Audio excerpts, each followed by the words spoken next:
ijaani arginee jiraannu Amantiidhaan malee lafarra kan deddeebinu deddeebinu Waaqayyoon shakkamu waan hundaa isatu danda'a Jechootni afaansaati aboo qaba uumamani du'aan nagaa Kiristoos Yesuus kaleessaa Har'as gadi buune ulfinnisaa Boris barabaraan isuma Nutis Kiristoos Yesuus kaleessaa Har'as gadi buune ulfinnisaa Boris barabaraan isuma Nutis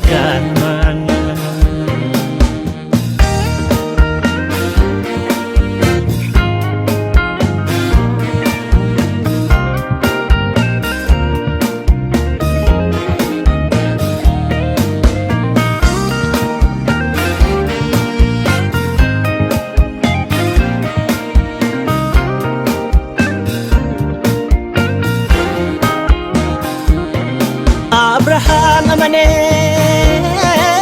kalala namne umurin sadarbun kakusan namne keessa saatti namne kaisi agdalo labbe namanatu alotani lalu sarani sabdate Akamu cabatu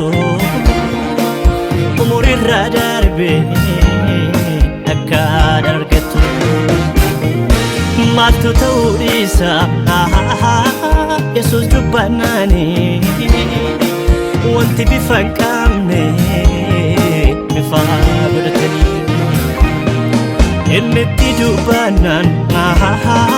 uumamni jiraate Sagale saatiyaase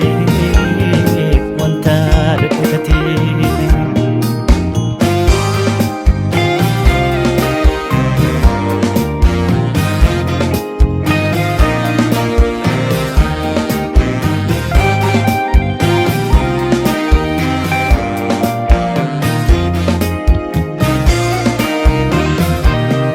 Nutis Amantiidhaan Waaqayyo nagaa'e Ijasa hundumaa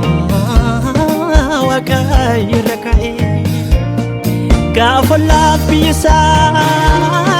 Waaqayyotti goosu Markaba isaa soofaa oluuf guyyaa naasu Gaafa biyya fiixu bishaanni baadisaa Amantiisaa tolchee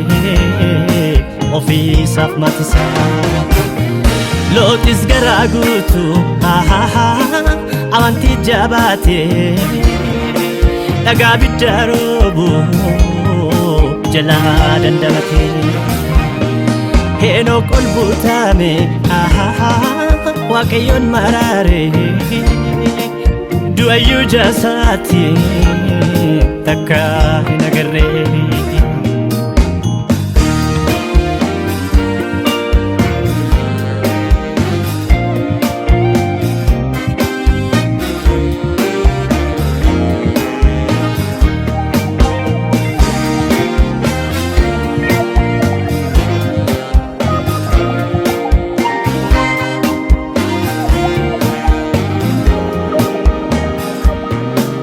Saksa diraqi abdine gofani sinamanatani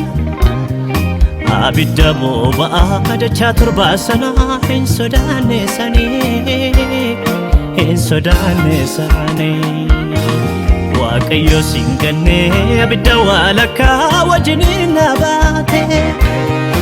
Olchuun sadinqidha rifeensi mataa isaanii tokko yoo gobaate wanta hundumaa ijaani arginee jiraannu Amantiidhaan malee lafarra kan deddeebinu Waaqayyoon shakkamu waan hundaa isatu danda'a. Jechootni afaansaati aboo qaba uumamani nagaa du'aan nagaa. Kiristoos Yesuus kaleessaa Har'as gadi buune ulfinnisaa Boris barabaraan isuma Nutis Kiristoos Yesuus kaleessaa Har'as gadi buune ulfinnisaa Boris barabaraan isuma Nutis